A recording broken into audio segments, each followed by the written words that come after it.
Are you looking for adventure? Do you want to find peace? Long-distance trails offer you freedom and discovery.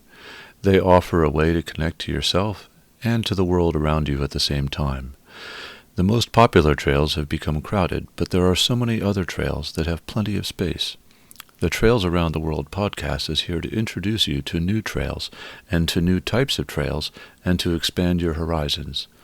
Join me as we explore, finding out what is possible and how to do it. Vladimir Eremeev, Eremeev, yeah. thank you. Welcome to the Trails Around the World podcast. Thank you for having me. I've really been looking forward to this one. This is the third episode that I have done that relates to the Everglades Challenge. The Everglades Challenge is an unsupported expedition-style adventure race for kayaks, canoes, and small boats from Tampa to the Keys along the west coast of Florida. The distance is roughly 300 nautical miles, and the time frame is always the first week of March. The conditions can be cold, despite the fact that this takes place in Florida.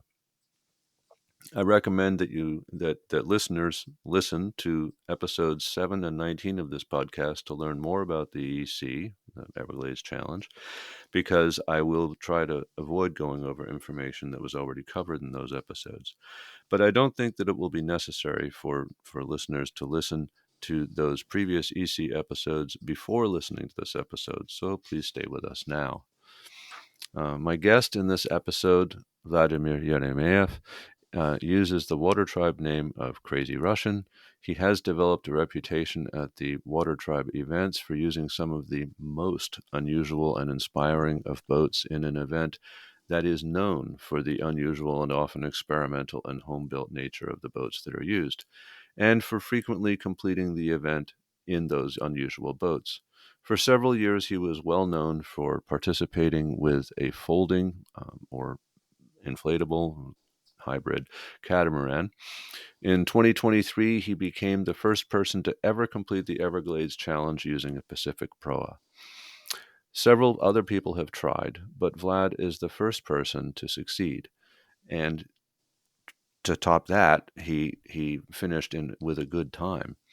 A proa is a very special boat, not to suggest that a portable catamaran is not. Um, Proas sail in a manner that relates to the wind in a different manner from any other sailboat. If you think about snowboards in comparison to regular downhill skis, the differences between proas and other boats have parallels, but the difference is even greater than snowboards versus Yeah. skis. Vlad, can you Yes. explain for us how a proa sails in comparison to a regular sailboat? Well, probably I cannot because it's kind of all intuitive. Yes. Yes, this is different. Basically, it's outrigger canoe, but the outrigger stays to windward all the time. Mm-hmm. So the boat doesn't tack. If you think about normal boat, it has bow and has a sterns, and the bows always stays forward, the sterns always stays back, and to get to windward, the boat tacks its turns into wind, one and another side, and it always goes facing forward. On a proa, it doesn't work. Symmetry is different. It's not symmetry between starboard side and port side. It's symmetry between two bows. So it's symmetrical, but symmetrical in the middle of the boat. So to tack, to go somewhere, I go in one direction as far as I can, then I just turn around and go in another direction. So it's interchange bows. There is no bow and stern. There are two bows, and sometimes one bow go forward, and sometimes another bow go forward. Is it clear?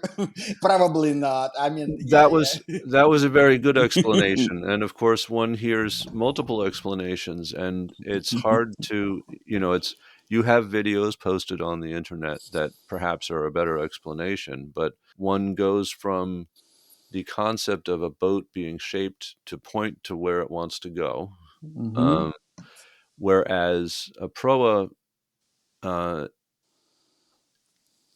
the orientation of the hull is in relation to the wind, and it's always got the same side facing the wind. Yes.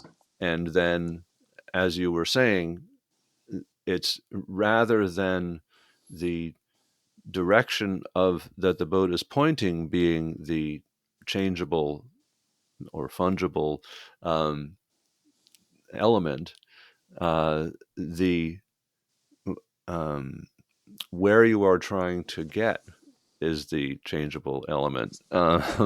Well, How do no, no. Where you're trying to get is actually not changeable element, and yes, how you doing this, how you achieve it, that's yes, a changeable. Yes, basically, um, well, just imagine when the Pro were designed. It's the Islanders canoes right, and the Pacific Islanders, and Pacific Islanders, all the Polynesia, Micronesia, all the islands live in the trade wind zone, so yes, they have a steady directed winds most of the year from the same direction. right, So islanders, when they need to go somewhere and need to go fishing, they sail in one direction, they stop, they fish, and they come back. right, To come back, they don't turn around the entire boat. They just sail in the back. So go right, forward, go back. It's basically a trolley, tram, whatever train goes like on the same track back and forth.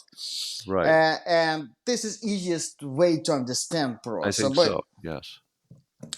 and it brings another challenge if you need to get somewhere, if you need to tack, how you will do it. And this is most uh, interesting for many designers challenge how you attack that well, in the pro it doesn't call tacking, it's called shunting process. How do you get to upwind, how do you shunt?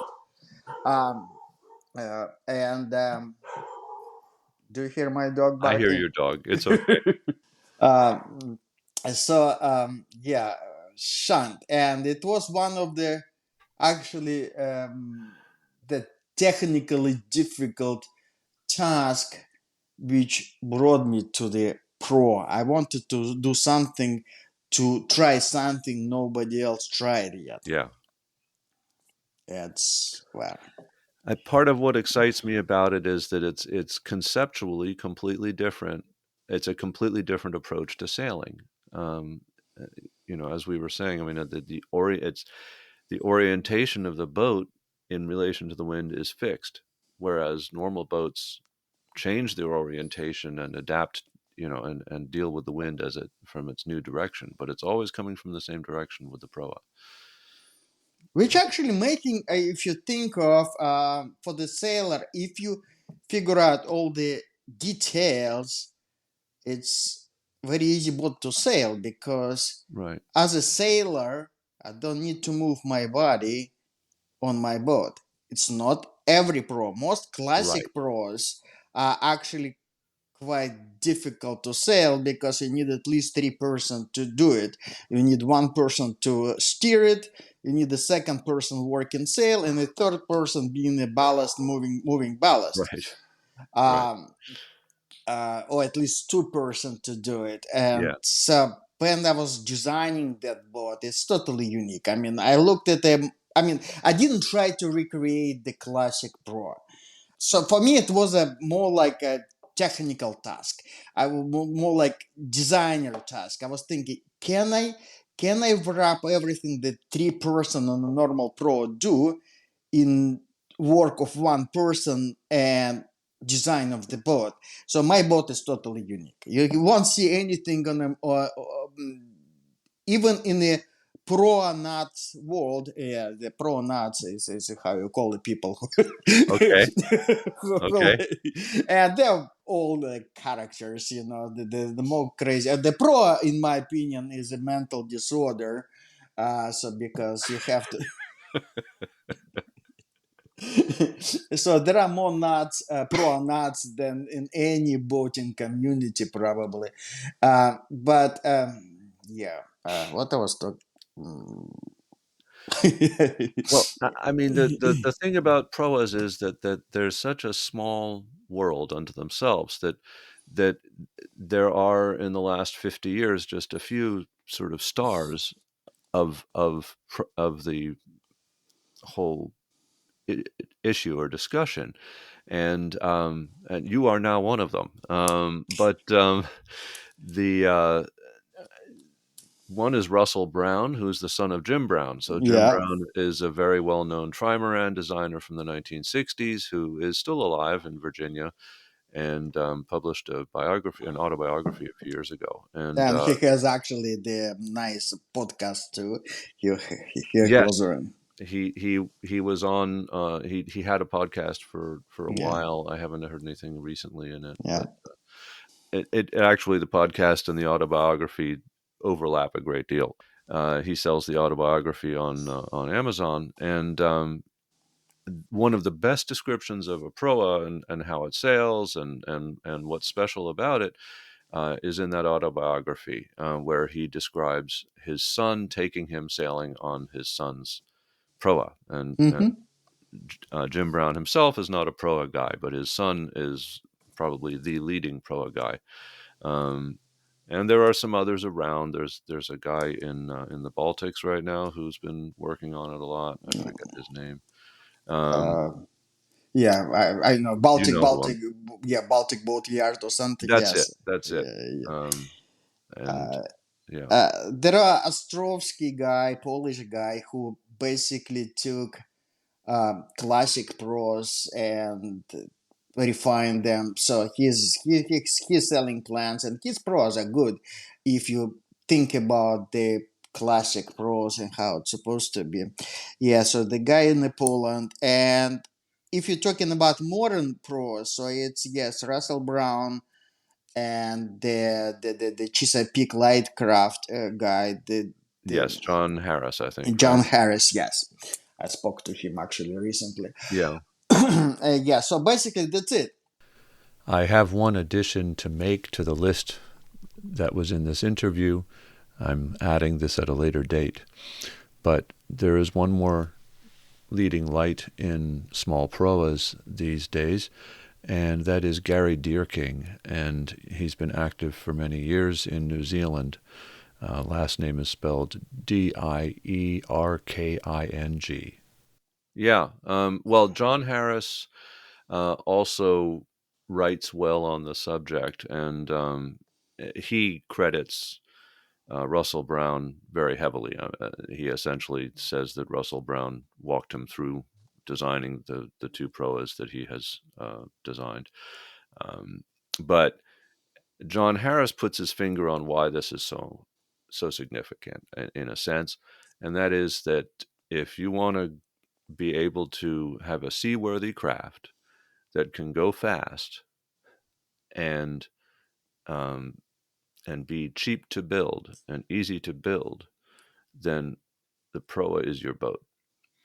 So for a high quality, fast, seaworthy, sea kindly, meaning it's comfortable in a rough sea boat, John Harris points people towards a Proa, and that's his big selling point on them. And I think that that is very interesting and very motivating. And your boat is tiny, Yeah, and well, yet you sailed the coast of Florida on it.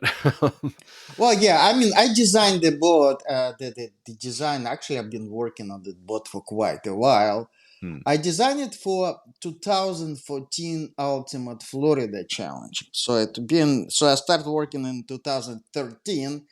As you know, I did Ultimate Florida Challenge in 2010, the first time, and I did an inflatable catamaran, which was a task by itself, the folding boat. Hmm. And when I did it, and the Ultimate Florida Challenge is such a huge endeavor. So basically, when you're talking about Everglades challenge, if you listen to the chief, Everglades challenge, 300 miles every day, every year challenge, and chief always said that any normal person needs at least one in a year. You need adventure at least once in a year. So Everglades challenge is that type of adventure. You Right. take 1 week off your busy schedule and you wrap it in totally immense and difficult endeavor, and after you complete it you feel free for another to go back into corporate America and work for another 12 months, 11 Right. months. And Chief is the guy. It's actually his business, that Yeah. the Water Tribe. But he organizes these events, and goes by the name of Chief. Yeah, so basically, but Ultimate Florida Challenge is a 1,200 miles trip all around the Florida, Right. um, and it's so immense, it's so difficult that after completion, you don't really want to do anything crazy and stupid for another 3 years. At least 3 years. I mean, I looked at all other guys who have completed it. They normally, after the challenge, they disappear for a few years before they reappear again. So it's for me, it was like 2010. I did Ultimate Florida Challenge, and in about 2013, I started thinking, maybe I'm good to do another one. So it took me 3 years to recover, and I started thinking about the boat. And my problem with Ultimate Florida Challenge is 2010, and the boat I have, which is very good boat and very, despite being inflatable and folding. But my problem was coming last 30 miles in St. Mary's River, because I couldn't make it out in inflatable. And in 2010, I cheated. The rules allow to cheat, so I choose um, 70 miles portage instead of 40 miles portage, but I skip last 30 miles upriver to get in an upriver because I couldn't roll my inflatable into fast moving river. So I needed a boat I can face forward first and relatively narrow to row that river. So I was thinking about sailing canoe, of course, Hmm. which is both one of the primary choices for the Ultimate Florida Challenge. Lots of people do it in the sailing canoe, either for B&B design sailing canoe or the Kruger canoe, or this Right. type of boats. And I was thinking about sailing canoe, but I'm a sailor, and I think, all right, no, I cannot do it in just a canoe. I need I to do outrigger. I think we just lost your. Okay, we're back. Um, all right. The sorry, the line dropped for a second there, so we got interrupted, but we've reconnected, and let's get back to where you were saying you were talking about the Ultimate Ultimate Florida Challenge. Florida Challenge, which is a 1,200-mile event, which starts with the Everglades Challenge, and then goes from Tampa all the way down around the southern end of Florida, back up the East Coast, and then a combination of portage and paddling, sailing, whatever, up a river across the state, right? Across the Mhm. land and back to Tampa. Is that correct? Yes, this is correct. And so I decided I need a canoe to make this challenge this time around. And I'm a sailor, so I thought, all right, I need the outrigger canoe. And then, well, if I'm doing outrigger canoe, I need to try pro. So I did the pro not because I'm big lovers of pro or I believe in the concept, or at least I didn't believe at the time the concept. It was just interesting task for me, and it's a light boat. It's a, so as a sailor, sailing boat, outrigger canoe is the lightest possible combination, and so my choice was should I make it tacking outrigger canoe or shunting outrigger canoe, and I decided, oh, I'll do the shunting, the actual Pacific Proa, just for the fun of it.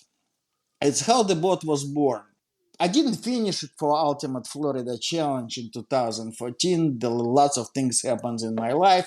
I brought it at the start, and I thought, all right, I was still fixing, doing it, building it at the start, and I decided, all right, I'll try to do the Everglades challenge, the first part of the challenge, and I started and I sailed it out first time the boat, and it didn't work, so I sailed it back. So I sailed it about maybe 50, 60 miles altogether, sailed it back and went home. And then just lots of things happens in my life, so I parked the boat and just shelved it, and it was sitting in my friend's garage, and it was sitting in another friend basement, and then it was sitting in my backyard. And last year I said, all right, I need to do something about the boat. I need either fix it or just take it apart and junk it. And I fixed it. And I had a nice fun fixing it last fall.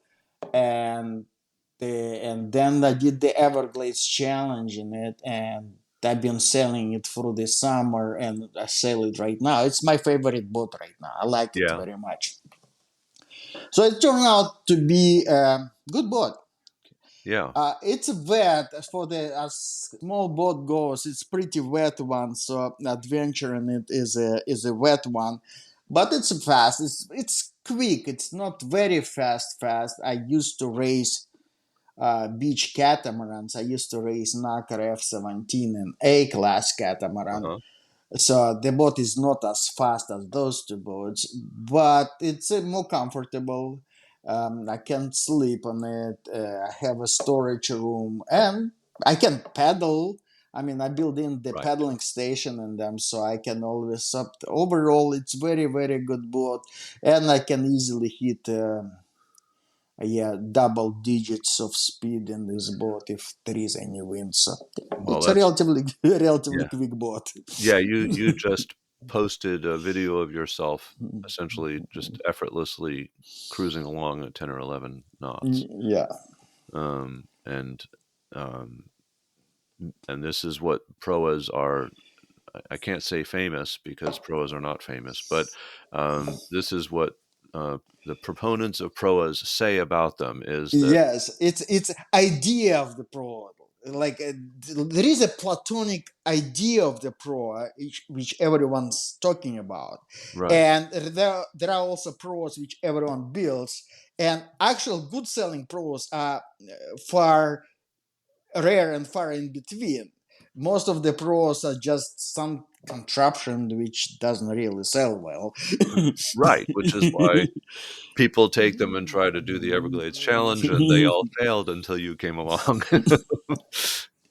Well, even for me, it took two tries to Right. do it. So, and it's the reason actually this year when I did it, I kind of was slowing down because I thought I cannot fail this year. So my goal was to get it to the finish and not to get there as fast as I can because technically speaking, I could get there before the old sailboats get in. So, but I kind of slow it down and said, right, I'm not gonna risk anything today. I'm gonna sleep, and I did lots of things like this. So just Yeah. Well, but during the event, lots of people take videos and post them, and so when one is watching those videos, several times in last year's videos, they would sort of look out to the ocean, and there's this tiny boat just blasting along, calmly, but very quickly, and they'd say, "There goes Vlad in his proa," as you passed them. Um, well, you started talking a bit about boats that you've raced before, and as we were also talking about, you did this 1,200-mile adventure race in an inflatable catamaran. yeah, You caught my attention years ago with your inflatable catamaran. So there, I think yours is Russian manufactured. There are different models that are manufactured in the U.S. and Russia and maybe Europe. I think I yeah. haven't looked at them recently. Germans doing it too. Yeah. So basically, if you go in the history of Soviet Union time boards, if you think about Soviet Union, so all people was equally poor, didn't have cars, lived in apartments, but still like to sail. So lots of people would design and build folding boats. Yes. So the folding boats were kind of normal in Soviet Union, unlike around here when everyone has a like little boat on a trailer. In Russia and Soviet Union, it's more likely somebody had a boat in a bag sitting on the bed somewhere. So there was a lot of folding kayaks and the folding catamarans, which is basically had inflatable hulls and metal frame which you could assemble into boat, and they're decent boats, and so they started as a home built boats, and then the industry picked it up. So there was a couple of models which are made by the factories. So when I get in the United States, uh, and I was poor immigrant living in a basement in Brooklyn, New York, and didn't even Mhm. have a car, but I wanted to have my boat. So I was thinking, what do I do? What do I do? I looked at all the ads, and every time I saw the boat on the trailer, and I had no backyard to keep the boat, the trailer, and membership in any club was way too expensive. Yep. So I said, all right. And at some point, I think, oh, well, I'm from Soviet Union. So I just need to find the Russian boat around here. Yeah. And I'm thinking, I'm in Brooklyn. Somebody had to bring it in. So I placed an ad in Russian newspaper in the city, and thinking, all right, somebody has to have a boat. And apparently, the lady, old lady, she was working on a factory which builds those boats. And when people immigrate from Russia, they didn't have money, but they tried to bring something they could sell in the country. So many years ago, she brought the boat because she was working on the factory. She could get it real cheap, and so Right. she brought the boat in the United States, and she couldn't sell it because nobody needs it. Right. Nobody knows what it is. Nobody knows what to do with it. Yeah. And then all of a sudden, when I placed an ad, and she was very happy to sell it to me, and so basically, and I was very happy to get the boat. It's Yeah. how I got my first inflatable. Right. um yes, it was slow, like very safe boat, got a dry boat, and it was not fit very well for Everglades challenge. uh, I didn't finish first Everglades challenge on it. I was in very first Everglades challenge. I started. It was very bad weather. I made it farther than most. I made it to first checkpoint, Yeah. past the first checkpoint, but it was inflatable hulls, and the inflatable hulls were reinforced, and I cut it on oysters twice Yes. during the. Right. Right. So basically, I didn't make it. So I made it to Captive Island, take it apart, rented the Ford Escort, the tiny subcompact car, Uh huh. put the boat inside of the car, Right. and drove off. So it was a story of the first race. For the second race, I was very prepared. I rebuilt the boat, I reinforced hulls, I put a better rig, and I thought I would be ready for. And the weather was worst ever. So I made it to the second checkpoint, and then we got the gale force headwinds for the rest of the week. Right. So I didn't make it too. So only three boats, three teams made that year to the Right. finish. So my first two tries in Everglades Challenge weren't successful, but at least I tried, and I gained so much experience. I basically knew what needed to be done next. So my third try was a success. The third try was Lake Michigan challenge on inflatable, but then I decided I don't want to do it on inflatable anymore. So the third Everglades challenge I did at the old wooden A class catamaran, so hard shell boat. But then I did it on inflatable, and right now I have it on my second inflatable. So the first one was a Soviet design. Mm-hmm. The second one, I retired the first one in 2014, 2015, something Uh about huh. that time. And I went to my friends. I have friends in Ukraine, who built the boats, and we kind of designed the boat around what I needed. So I Right. have a second inflatable right now, very good one, which I did two Everglades challenges on, Right. 2019, 2020. Yes, 2019, 2020. I did two Everglades challenges on it, and right now I race it in the club. It's very much I'm a member of the local sailing club here, and the boat performance wise very equal to the laser dinghies. Uh-huh. when I Really? saw. Yes, so where And is this is an it? inflatable catamaran we're Yes, talking yes, about. yes. Yeah, so basically I sail it in a laser group, and very much our speed. So I have That's competitors. that's pretty impressive. I mean, Yeah. for something inflatable. Yeah, so, and I mean, I love hearing this because I have a lot of background in folding kayaks myself, which is as we're saying, it's a very small little world or sub world of small boating.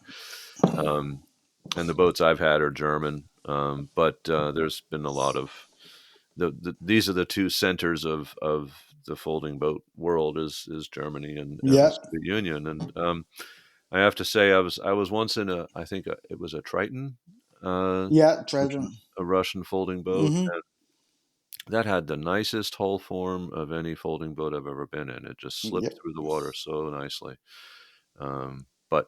But the aluminum was not the highest grade aluminum, and it Yeah. was the frame was all locked up. You couldn't Yeah, I mean, disassemble it it's anymore. you use it in salt water week, and you cannot take it apart. Yeah, I know. Yeah, I had a Triton too, yeah, the folding kayak. Yeah. yep, yep. Well, I just bought a boat and it has aluminum on aluminum, and the builder of the boat gave me a special lube, and said coat these aluminum uh, telescoping shaft. I mean, this is Hmm. it's a trimaran, so when you pull the amas out, the akas are extending aluminum, and so it's a uh, an aluminum pipe within another aluminum pipe, and of course they could stick. And so he said, I always use this spray to make sure that it never sticks. You got a B&B design boat, right? It's a You B and got B. Yeah, yes, it's yeah. it's the B&B trimaran hull number two. Yeah, Yep, yep, yep. Yeah, I sailed against it. I actually have a video of the boat you have right now somewhere. I can send it to you when the later on. white one. Yeah, Yep. yeah.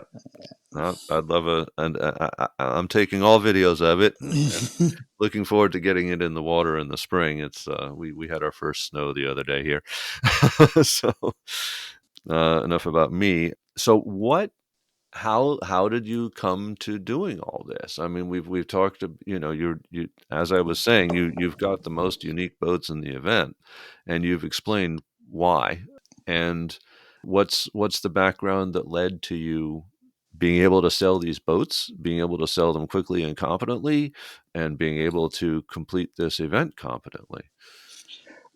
Well, first of all, as I said, the Soviet Union. I emigrate not even from Russia. I emigrate from Soviet Union. I emigrate 92. Soviet Union just Right. collapsed. So basically, and the I'm folding sorry. boats Can you were say that again? You broke up uh, for a the, second there. the Soviet Union just collapsed in 92. Right. This is the year I immigrate to United States. Right. Gotcha. The folding boats were kind of normal back in the Soviet Union. So for Right. me, it was kind of normal. Was nothing unusual to have a folding boat, and also my first boat I built in Russia back in the days was a folding sailing catamaran. Uh huh. It stays in Russia, and later on, when my ex-wife moved to United States, she actually sold the folding boat I built to buy the ticket to United States.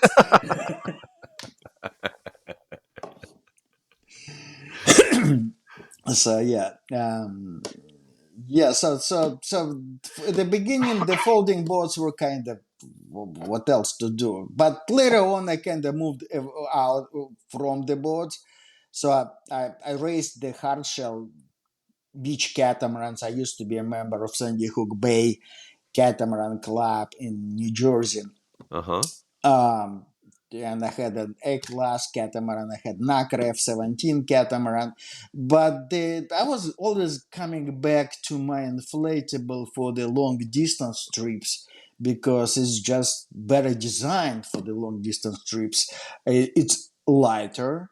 Okay. Um, um, it's not as fast, but I have a reefs. It's fully designed to be sailed in any weather, and also actually the inflatable hulls, if they're strong enough, are way more forgiving if you need to run ashore. So I can run up the rocks or anything and Uh-huh. don't worry about breaking the hard shell hull. So my inflatable boat was my boat number one choice for the beach cruising. And yes, and I did Everglades challenge in it too. Mhm. So that's the story, and it's not. I mean, I'm not like always do the weird stuff. I also had a Freedom Cat Cage 28 Freedom 28 Cat Cage, which I bought in Houston and sailed it to New York and lived on it for a few years. So I've been around the hard shell boats. Right now, I mean, I have a good friend here who normally says, "Well, I have a boats problem," and if you look at his backyard full of the different type of the boats. So I have a boat problems Well, too. and you're living on the water now, right? Yeah, I'm living in the water. And I and my wife, who is a water driver too, we met through the water drive, Okay. have like right now our current boat count is at 16 or 17, I believe. So Yeah, we have two rocket dinghies. We have one laser. I have my inflatable. I have Drama Queen, the Pro, and I have Corsair F-27 Trimaran, which I right. wrecked during the race to Alaska this year, I was and gonna ask about that. and we have another dozen kayaks too sitting around, all sort of surf skis, kayaks. So yeah, we have a boats problem. Yeah, so the many questions here, I guess, but, what's the story with the trimaran and we have to explain what the race to Alaska is. Well, Do you wanna recount that little yeah, why story? not? Why not? Well, Race to Alaska is a West Coast adventure race. It starts at Port Townsend State, Washington, just north of Seattle, and goes all the way to Ketchikan in Alaska along the coast of British Columbia along the Inside Passage. Yeah, So it's up insane up race. from the It's Puget Sound, right? And yeah, up the Inside Passage. yeah, it's a 750 miles, Yeah, huge tides, huge currents, unpredictable weather. It's early in the summer, late spring, summer for the area, cold, and there is no motors. So you can use right, any boat you want to, but you cannot have a motor on the boat. So it's insane race. And I always wanted to do it.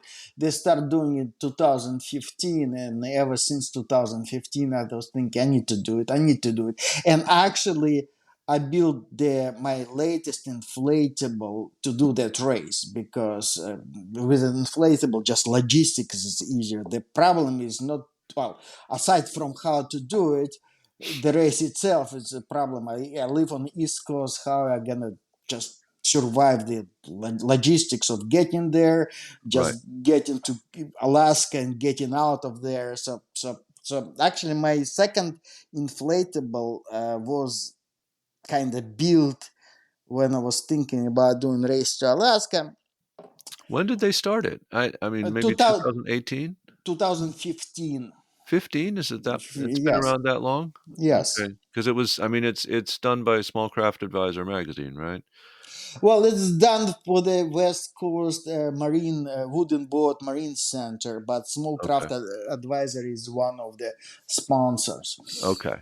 Um, so yes, so I was thinking, and this year just kind of things comes together, um, and I had when I met Jonah, my wife, Zippy Chick, water tribe named Zippy Chick. So we met 2019, Okay. relatively recently, Uh-huh. yeah, and basically, and we did. Everglades challenge in 2019. 19 was it? 20? No, 2020 on the inflatable catamaran. Yeah, when just pandemic starts, and Right. we were coming back from the Key Larga, and look what's going on around. And we were living in the city, in New York City, and said, all right, we don't want to stay in the city when this craziness happening. So we just bought the boat on the spot. We bought a Karsar F-27 trimaran, Uh-huh. Right. jump on it in March, end of March, and just sailed out of the city. So we decided we're gonna. Jonna could work. She works remotely, and I just retired at the time. Said I'm Uh-huh. not gonna work. I mean, it's once. I mean, Jonna makes more money than I can make anyway. Uh-huh. So yeah, and we just jumped in the boat and just sailed off New York, and yeah, and we sailed south. Didn't have Right. any destinations. We just sailed south until we end up in the Patuxent River and the Chesapeake Bay, and we Right. just fall in love with the place.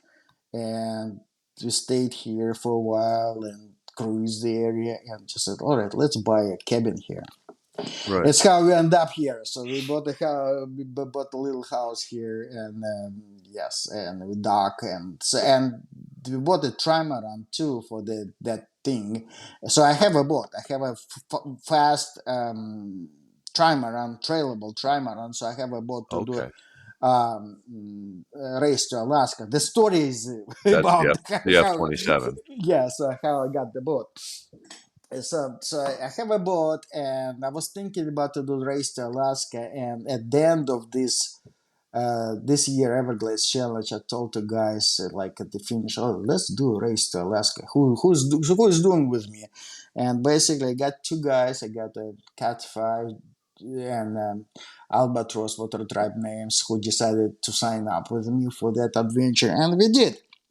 Uh-huh. But the problem is we had very short time to prepare boats. We didn't have a pedal drive, so I have to fit the pedal drives. I have to basically go for bits and bits of the boat to make sure everything works. I got new sails. And had to rebuild the trailer entirely because it's a 3,000 miles one way Right. trip. Right. Exactly. And the boat is not particularly light. I mean, it's a light boat, but it's a huge boat. I'm So listening to this, and you're saying that a 27-foot trimaran is trailerable, and well, in theory, it's trailerable, but what is your tow vehicle? I mean, that sounds like something a one-ton truck would be pulling. No, I was pulling with a Ford Not your S. Ford Transit, no, Ford Transit van. Ford I have Transit? Yeah. 150 van. So no, I mean Okay. the boat is relatively light. I mean, and I towed it legally. I wasn't overweighting. The No, boat no, I is. understand, yeah. I mean, the towing capacity of the van was 5,000 pounds, Right. and the boat itself and the trailer it's 4,200, so Okay. 4,200. So yeah, Okay. and we had no problem towing at all. It just towed perfectly. We get in, get out. So yeah, that part worked perfectly, unlike others. Yeah. Right. Yeah, and it was a great adventure. Unfortunately, the weather was just nasty. Weather was bad. We had a gale force winds, and gale force winds in the Johnston Strait is just it's a bitter. It's a boat breaking waves. So it's very short, very steep. There are currents going like 5, 6, 7 knots, depending on the tide. And when you get the wind against the current, so it's a headwind. So either way, you got the wind and current together, then you cannot move any headway, or you have a current with you but winds against you, so you can make a headway but the waves start stacking up. It's winds against the current, so the waves just stacking up higher and higher, so it's just boat breaking conditions, really boat breaking. Right. And it's a gale force, so it's a 30, 35, 40 knots of wind. Wow. Yeah, and we tried to make it, and at some point we just hit a rock, which was shattered. Yeah, but and I was steering. I can't blame anyone. It was my fault, and we broke the dagger board through the cabin through the case. So we hit it, Oof. and so we flood the main hull completely. Wow. And yes, and it's a very remote area. There is nothing there around there. So basically, we just flood the main hull, beach the boat at outgoing tide to just to assess the situation. Right. Try to fix it. The Coast Guard came. I refused to leave the boat. They let us pump. So basically, I and Jeff tried to we sent the albatross out to be our representative on the land with the coast guard, and I and Jeff tried to fix the boat. We finally patched it to the leak we could manage with the pumps we had, but still wind was like, so we had to sit there for a couple of more days waiting for wind to die to 20 knots of the wind. When the winds we had a weather station right nearby, so we could watch, and the internet connection was still there, so we could watch the actual real conditions, what's going on out in the strait. And when the wind drops to the 20 knots, I said, "Oh, it's light winds. Let go." Like just thinking how perspective changes when like, oh, wind 20 knots wind. It's a good condition. It's light.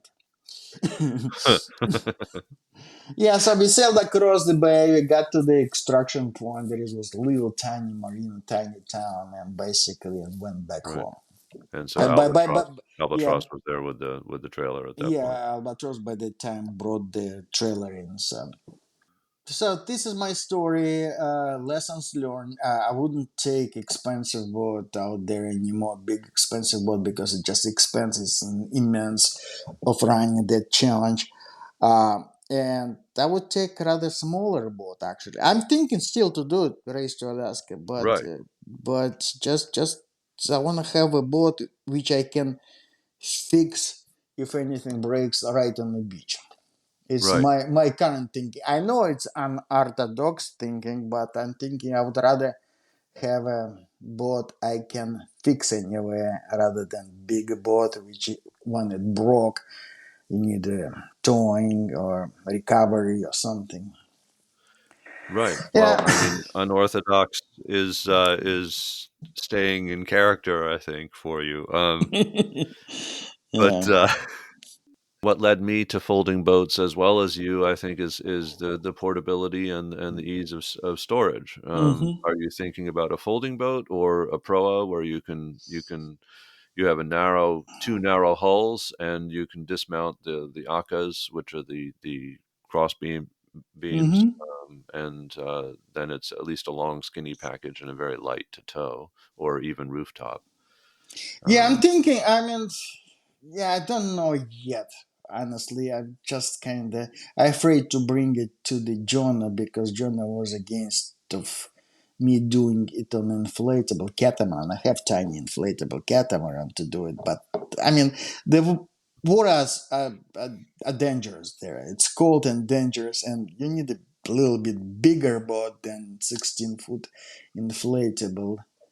I believe. So I'm thinking about building Pro, bigger Pro, not the one I have, but the bigger Pro. But still, anyway, I'm not doing the race to Alaska next year for sure. So I'll yeah, have time to figure out.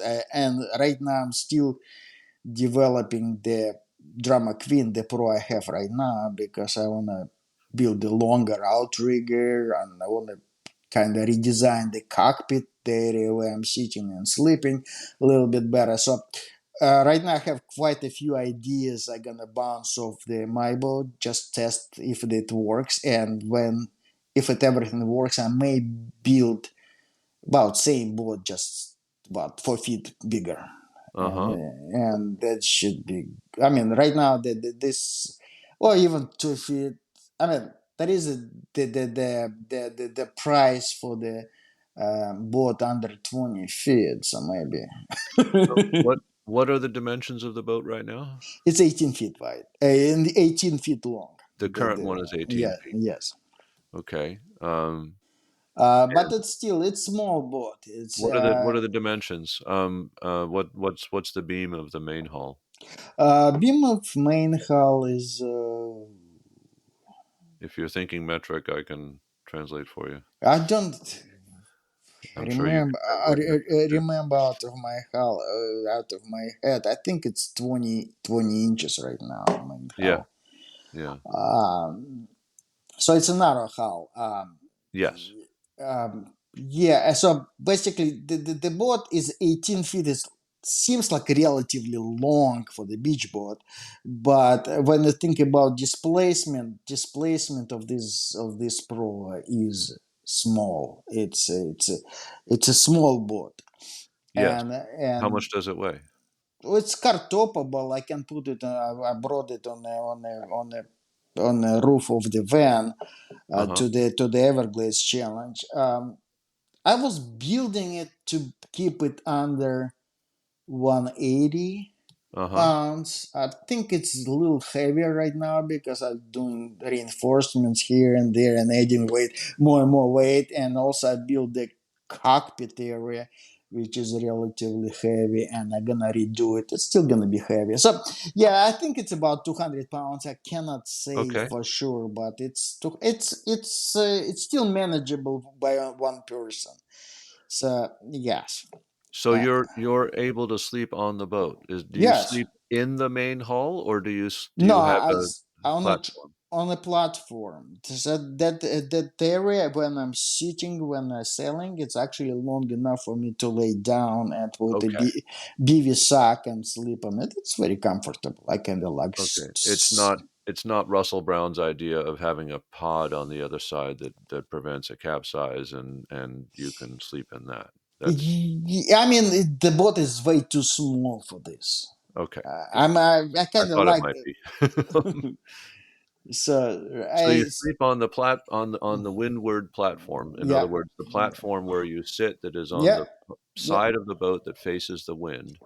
And so that the idea of this, it's counterintuitive in many ways. A proa, a Pacific proa, an Atlantic proa has the also has the push me pull you kind of two bows. Okay, Hmm. the now bow and the then bow, and the Atlantic proa has what most people would assume is the best idea, which is to have the outrigger on the side away from the wind. So when the wind pushes on the sail, it uh, pushes the outrigger down into the water.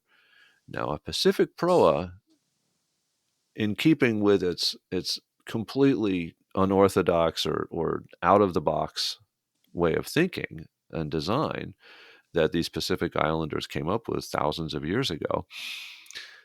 The Pacific Proa has on the windward facing side of the hull, that's where the outrigger is. And so you sit on the platform between the main hull, which is almost too thin to actually sit in. Hmm. For some of us, it probably would be. And and you sit on a platform between that hull and the outrigger, Yep. Yep. and that's also where you sleep.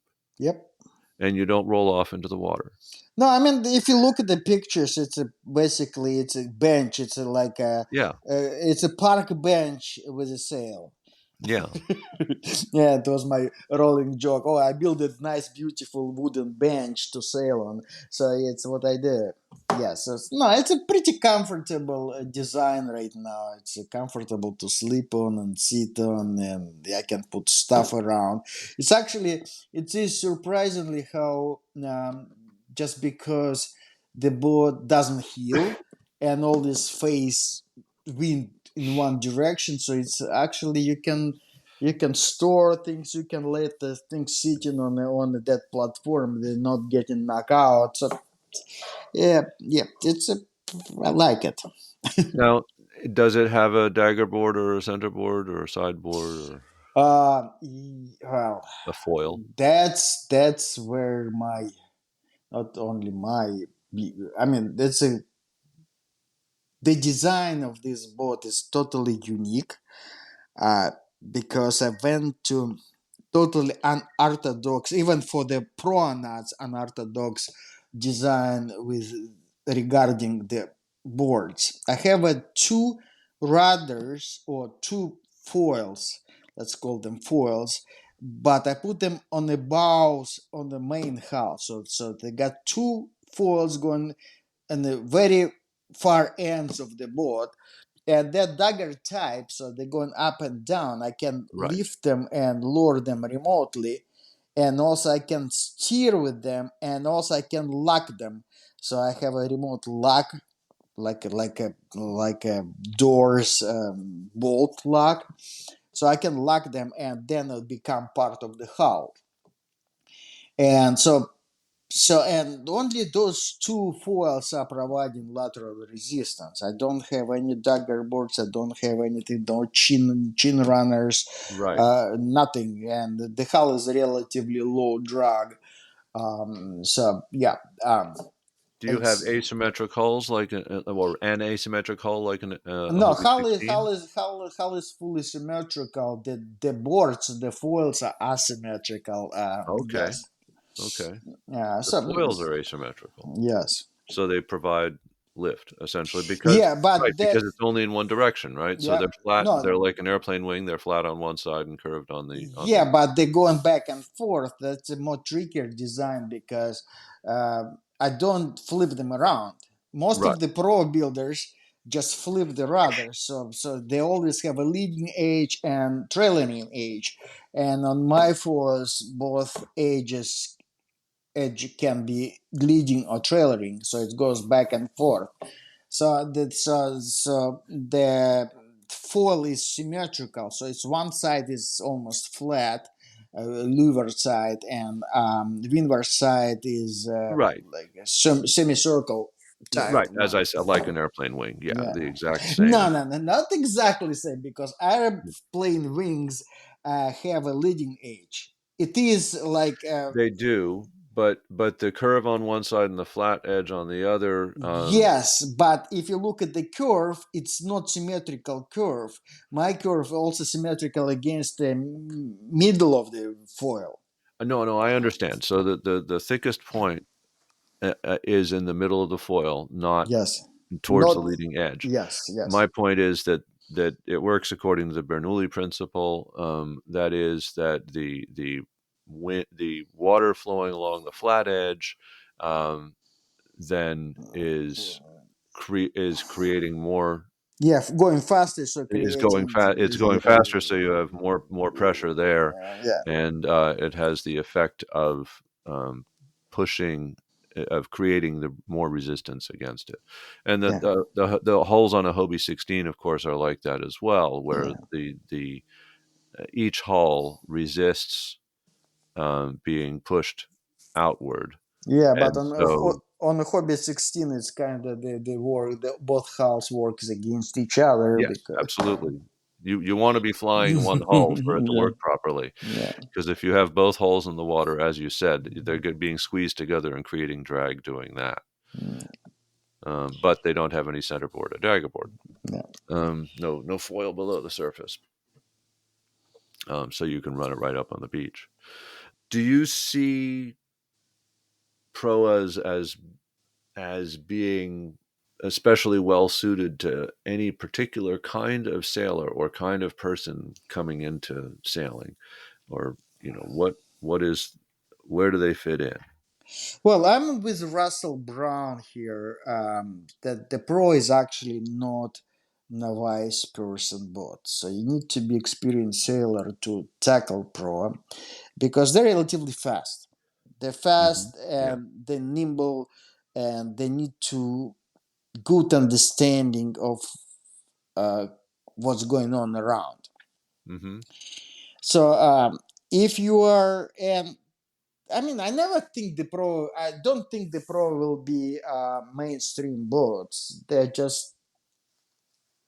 They have a great advantages of being light and fast, but they have a great disadvantages because um, they have relatively low. displacement, so they have relatively low carrying capacity, Right.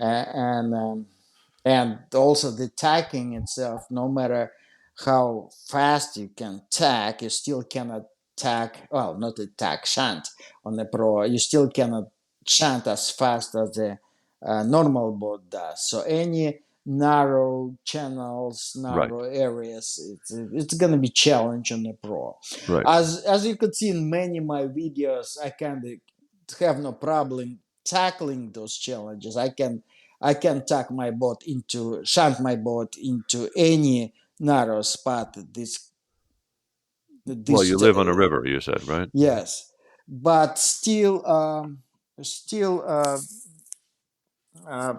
yeah, I don't think the average person will do it easily and will have easy time doing this. Right. So I don't think the Pro will be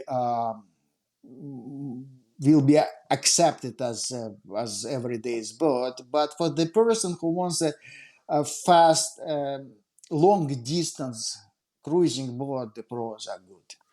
Well, and you said earlier on that, of course, the genesis of the proa is people living on islands going fishing, and so they're on the ocean with prevailing winds that don't change so much, and without land constricting around. So it's more of an ocean boat than a lake boat.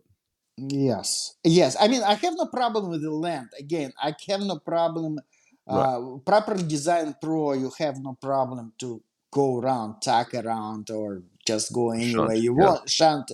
And the windward performance is good of the boat, so it's not like it cannot go to weather. It can, but yes, it's a better boat for suited for long distance beach cruising, for example, because it's light. You can beach it anywhere, and you can go long distances without changing the course. So you just set the sails and Uh-huh. go fast. So yeah, as for the community of water tribers, for example, it's a good boat, good idea. It's a Right. fast, it's easy, it's light. You can pull it on the shore. You can sleep on it. Yeah, why not? So do you think you'll be, or we will be seeing more proas in these adventure race type events? I mean, there always been a pro, just there wasn't well sorted out pros, but we have one more coming next year, as I know Okay. of, and we probably have two more coming, and as I the one I know of, and the one of the guys. So basically, and two of those pros, two out of three pros I know are being built for the Everglades Challenge. Right. Two are built by very experienced sailors. So yeah, so I think we'll see more pros. So as far as I know, and I think I might have learned otherwise actually, but to my knowledge, you've always sailed the EC single-handed. Now, did you sail it with your wife once? Yes, I mean actually, yeah, the single handling. Yeah, first of all, very first Everglades Challenge, I had a partner to do it with. Okay. And I did the last challenge on the inflatable, not in a pro, but the previous challenge with my Right. wife. So no, I have nothing against the good crew. The problem is the crew is requires more work than doing it solo, in my opinion. So to build a good crew requires lots of efforts, Right. and that just never been lucky to find the people until I met my wife to do the challenge with. Right. Right. Do you always camp during the EC, and how would you describe the camping that you've done on that event?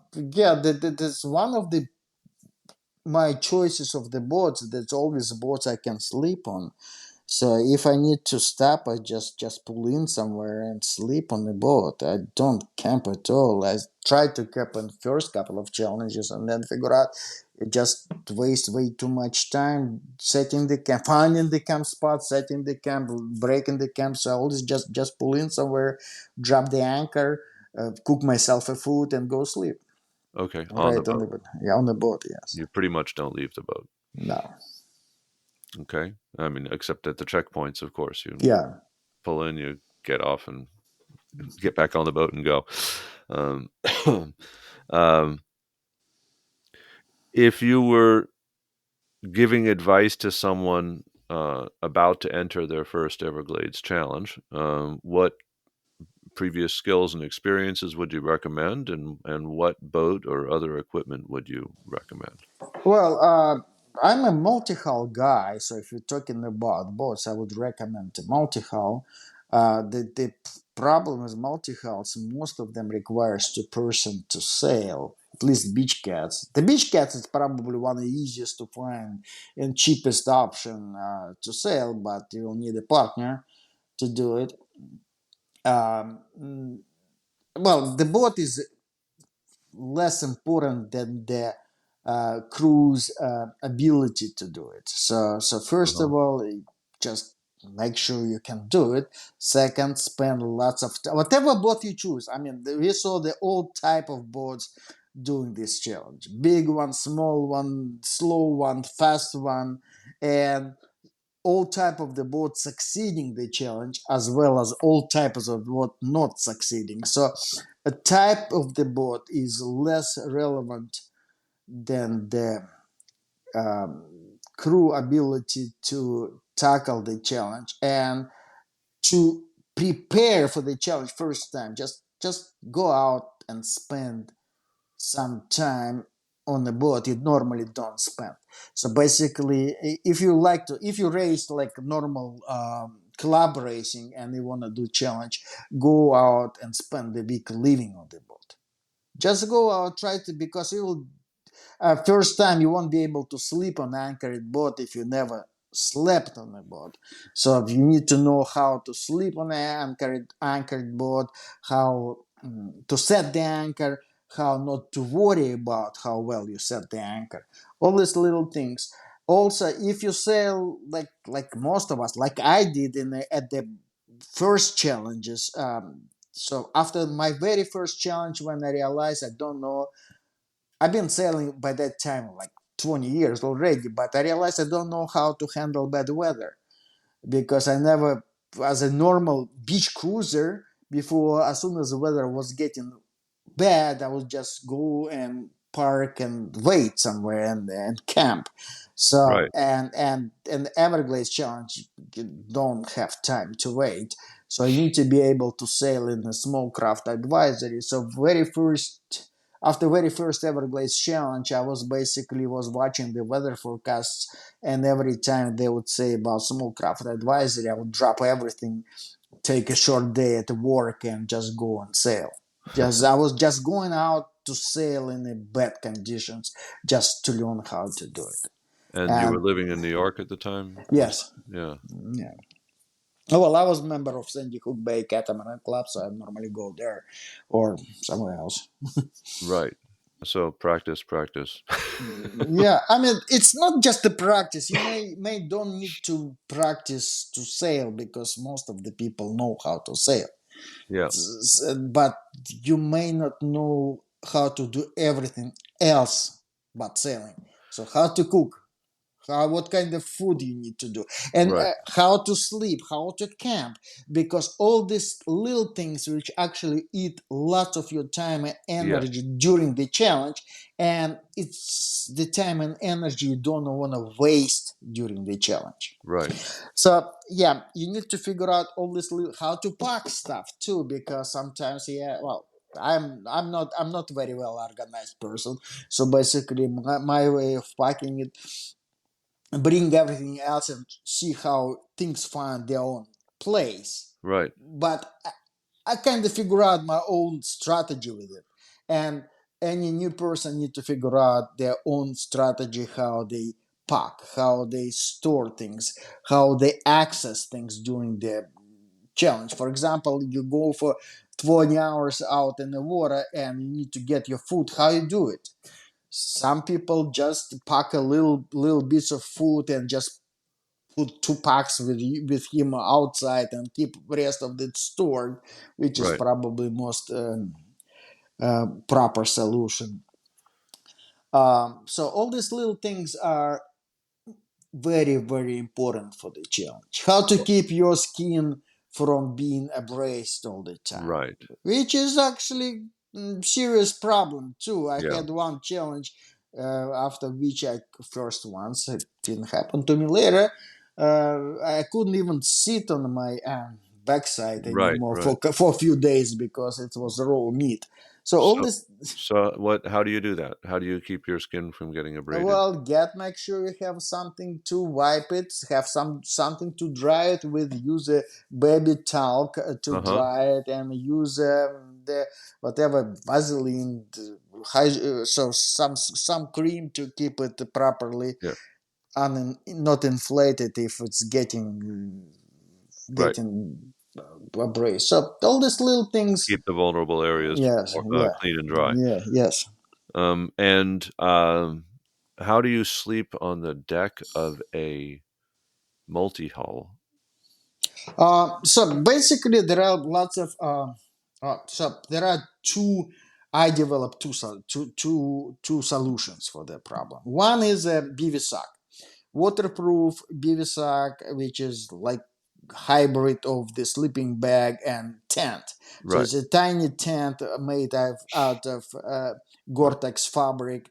You put your actual sleeping bag inside and you right, slide in and sleep in it. And this is long term. So if I need to sleep like 5 hours, 6 hours, I would deploy the um, Gore-Tex BV. If right. I need just take a nap, sometimes you pull in somewhere and need to take a couple of hours nap. I use a sack too, made out of that survival sack, out of that the company I think called SOG. Yeah, I think yes, they have that very lightweight, the orange, silver surviving fabric, mylar fabric, which bag. So basically, I would just use dry suit I am in, and I just put this bag over and just sleep right. on the deck if I need to take a nap. So you Uh, wear a dry suit yes, and you sleep in the dry suit? sometimes. Yeah, I mean, I'm not saying it's a good thing to do, but sometimes when you have like it's classic way when you get to the checkpoint 2 in Everglades City and you need to wait for 2 hours for the tide to shift. You're not gonna set the camp for 2 hours. You just need to crash and sleep, and you cannot crash and sleep in a dry suit right right, away too because it'll get cold. I mean, while you're moving, you're okay, but as soon as you lay down, you'll get cold. So you need to put something over it, and those plastic um, survival fabric is very good because you don't care if it gets wet or dirty or anything, and it keeps you warm enough to get that 2 hours rest before the tide shifts. have you tried anything other than a dry suit, or is pretty much a dry suit the only alternative? No, I mean, well, I figured out you need a dry suit, and wetsuit never worked for me. I tried wetsuit several times, and just they're not comfortable on a long run. So Right. normally I have a dry suit, and I have the foil gear, foil weather suit, like a Yeah, foul weather gear, yeah, yeah, foul foul.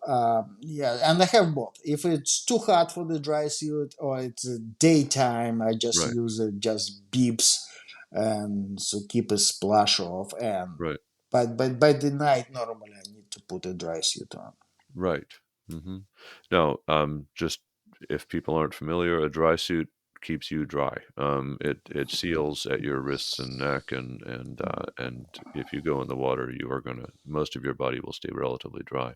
Relatively, the Yeah. key word is relatively. Yes. Still, it still Yeah. gets some perspiration inside, even if Yeah. it's made out of Gore-Tex fabric. You still get some wetness inside, and sometimes it just start leaking or something. But at least you're not getting splashed, and the whatever wetness inside stays inside, and it gets warm. Right. And a wetsuit, of course, most people don't realize what it means, but it actually lets the water in, and then it Mm. keeps the water that's next to your skin warm. And but I assume that the salt water actually is quite abrasive, and Yeah. that's why you're saying don't do that. Um, and then foul weather gear is simply similar to a raincoat, or Yeah. that's it's a very high quality raincoat essentially. Um, so how you said you retired a couple of years ago, but how were you able to make the space? I mean, you said you would take time off on the rough days, but how did you make the space for these adventures in your life in terms of both the time and the money? Well, I tried several different jobs to get to that point, but in the end, I end up just being a truck driver, which would give me enough time, enough flexibility and freedom to take times off when I need to times off, Right, and makes enough money to keep me going. And so basically, as a truck driver, and I had a very good company like last 1 years I worked for. right, So they were totally understandable and understanding what I need to. So sometimes I need to take 2 weeks. They would give me 2 weeks. Sometimes I take 2 months out, and they would let me go and just bring me back. So yes, that was my solution. Um, but back in the days when I didn't know how to sell, I worked as a software developer in an investment bank, and I hate the job. So yeah, uh-huh. I tried many things. Yeah, no, I mean, and that's a very interesting response. I hadn't really thought about that aspect of being a truck driver, and I know right now truck drivers are in enormous demand, so the pay is good, and your point that you can adjust the schedule and take blocks of time off is an excellent one. That's really Yeah, so basically, I normally like work through the winter of some long period of time. Then I take a relatively long stretches of time because you can always can take unpaid time off, and the company will take you back right away. So I mean, you're not even losing your employment in most cases. All the right. trucking companies right now said, "Oh, you need your personal time. You're welcome to take it." So Oh, because great. I know I mean, it's a skill that you learn, and as I said, right now it's very much in demand, and it pays a mm, living wage. Um, well, it's not. I mean, in my opinion, it doesn't pay very well, but at least it's one. You won't be hungry. yeah, And well, that's what I mean. I mean, it's m I my next question is a stock question essentially, but, where and how do you learn about new cruising routes or new events or, well, I mean, we live in an interconnected time. You have internet, right? mhm, yeah, Yeah, you have internet. Sometimes you see somebody doing something interesting and want to do it too, or just sometimes I just look at the map. For example, for a long time I lived in New York. I never made it, but I was always thinking to do the trip just by, and it's come to my mind. I never seen anyone doing this, but this comes to my mind as a trip I want to do. So start in New York City, go up to the Hudson River, yeah, go to the Lake Champlain through the canals, go yeah, up to what's the river? The yeah, Sound Lawrence River Saint Laurent, yep, in Quebec, go all the way to Atlantic Ocean yep, and come back along the coast all the way to New York. It's about 2,500 miles, I believe, the trip. I also always wanted to do it, but never. I moved out of New York, yes, unfortunately. yeah. I think most people would do it in the other direction and come downriver on the Hudson, but Yeah, but I mean, most people doing the Great Loop, but Great Loop looks like a boring thing. But this trip looked like very exciting one, but never yeah. did it. Well, there's So also the Erie Canal, of course, so you can go up the Hudson and across the Erie Canal to the yeah, Great Lakes, yeah. uh, which Yeah, I guess so is yeah, so Great Lakes, basically yeah. it's how I either see somebody doing something and I want to repeat it, or I just look at the map and body of water and think what I can do here. Or like recently there was like San Michael's small boat festival in Yeah. St. Michael's, Maryland, the Mid Atlantic Boat Festival, and I Yep.